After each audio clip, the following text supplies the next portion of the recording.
हमारा आज का टॉपिक है एडवांटेजेस ऑफ एमएनसीज, बहुराष्ट्रीय कंपनियों के लाभ। तो ये जो बहुराष्ट्रीय कंपनियां देश में आती हैं तो इससे लाभ क्या मिलता है। Number 1, increase in foreign investment, विदेशी विनियोग में वृद्धि। सभी देश यह चाहते हैं कि विदेशी पूंजी का विनियोग उनके देश में हो। इनका मुख्य उद्देश्य विदेशी मुद्रा प्राप्त करना होता है, जिसकी आवश्यकता वस्तुओं के आयात के लिए होती है। बहुराष्ट्रीय कंपनियों की स्थापना से विदेशी पूंजी अपने आप देश में आ जाती है। Number 2, increase in employment. बहुराष्ट्रीय कंपनियों की स्थापना में स्थानीय लोगों को रोजगार के अच्छे अवसर प्राप्त होते हैं, क्योंकि ये कंपनियां बड़े स्तर पर व्यवसाय करती हैं, इसलिए इनमें बहुत अधिक लोगों की भर्ती की जाती है।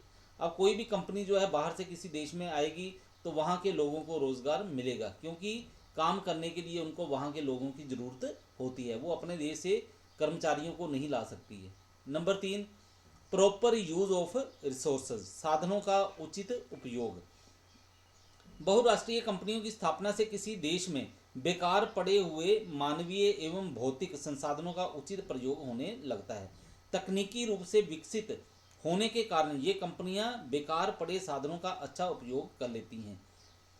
इससे देश की आय में वृद्धि होती है। अब अंडर डेवलप्ड कंट्री होती है कोई भी, ठीक है,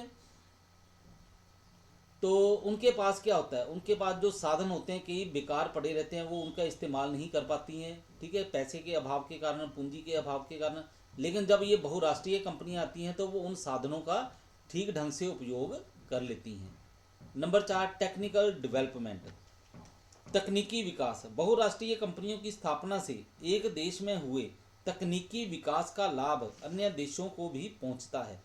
इसके परिणाम स्वरूप वे देश भी तकनीकी रूप से विकसित होने लगते हैं, क्योंकि जब भी कोई बाहर की कंपनी किसी देश में आएगी तो वो वहाँ की टेक्निक को भी साथ में लेके आएगी। जब वहाँ की टेक्निक को साथ में लेके आएगी तो उस देश के लोग जो है वो भी उस तकनीक को सीख लेंगे।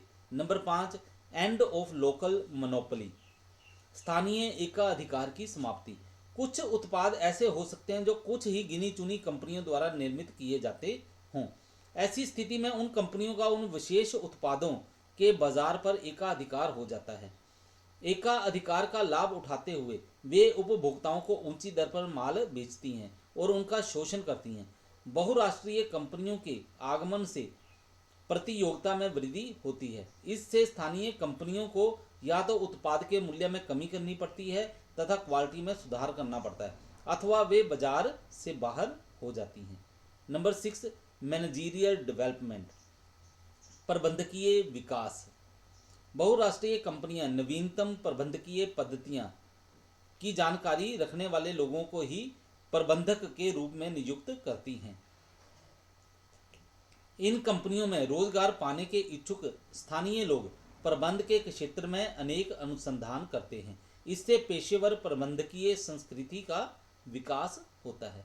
नंबर 7, इंक्रीज इन एक्सपोर्ट, निर्यात में वृद्धि। तो जैसे कोई बाहर की कंपनियां जब आएंगी वहां पे उत्पादन बढ़ेगा तो निर्यात जो है वो अपने आप ही बढ़ेगा। बहुराष्ट्रीय कंपनियों की सफलता से प्रभावित होकर अनेक स्थानीय उद्यमी भी बड़ी बड़ी कंपनियों की स्थापना करते हैं। इससे देश